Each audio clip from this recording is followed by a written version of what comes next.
है इसका निग्रह करना बड़ा कठिन। निग्रह माने रोकना, हटाना, जिन विषयों में जाता है उससे हटाना। परंतु ये वश में हो जाता है। अभ्यासेन तु कौन्तेय वैराग्येण च गृह्यते।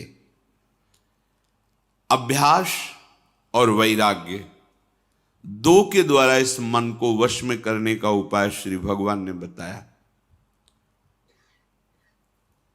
मन को जबरदस्ती खींचना बहुत कठिन बात है और प्यार से खींचना थोड़ा सरल है। जबरदस्ती इसके साथ करने में चूंकि हम बराबर हारते गए हैं, इसका जीतने का अभ्यास है, ये मुझे हरा देगा। एक ही केवल उपाय समझ में आता है, अगर थोड़ा सा हमें आधार मिल जाए तो हम इसको वश में कर सकते हैं। आधार, पहला आधार सत्संग।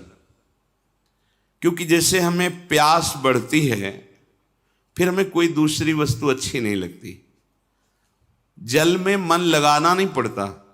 देखिए, जब प्यास लगे तो आपको अधोटा दूध पिलाया जाए कि जल से बहुत ही कीमती है, आपको बिल्कुल नहीं, आपके मन को रुचेगा नहीं।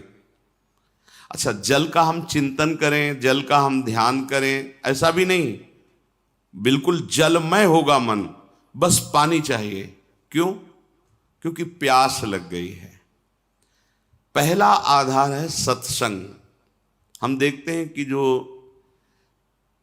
एकांतिक हैं पर सत्संग नहीं सुनते, बहुत से ऐसे दोष हैं जो उनको अध्यात्म में आगे नहीं बढ़ने देते। देखा है, बहुत से ऐसी जिनको समझ नहीं पा रहे, उनकी वो कमियां हैं जो उनको अध्यात्म की ऊंचाई पर नहीं चढ़ने दे रही, और वो अहम के कारण सत्संग का सेवन नहीं करते।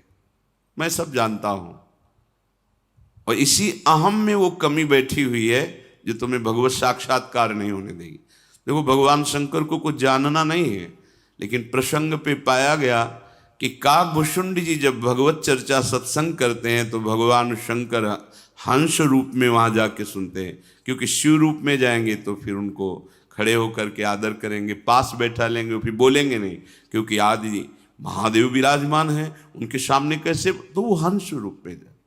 कहीं भी भगवत चर्चा हो हरि की तो भगवान के परम प्रेमी महान भक्त जो अव्यक्त रूप से वो सुनते हैं।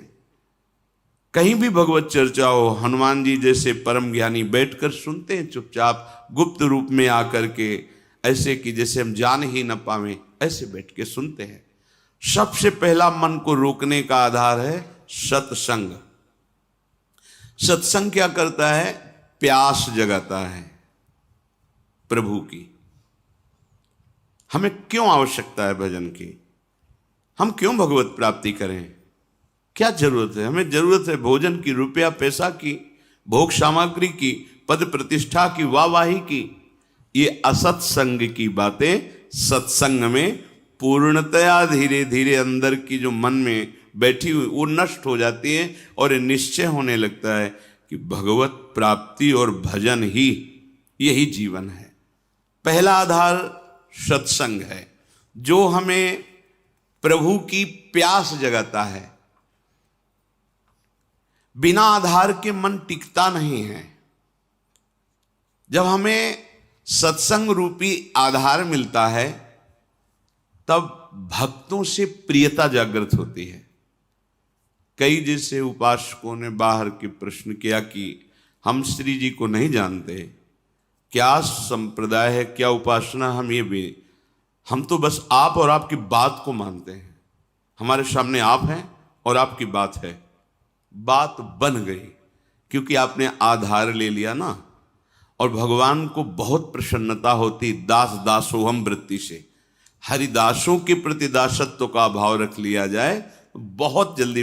इसके बहुत सी छंदों में सेवक जी ने राधा वल्लभ भजत भज भली भली सब होए, ऐसा वर्णन किया है। दूसरा आधार प्राप्त होता है भक्त प्रियता। भक्त प्रियता का तात्पर्य होता है उनके शरीर से राग नहीं, उनके द्वारा जो दिया हुआ उपासना का स्वरूप है वो प्राणों से भी अधिक प्रिय लगे।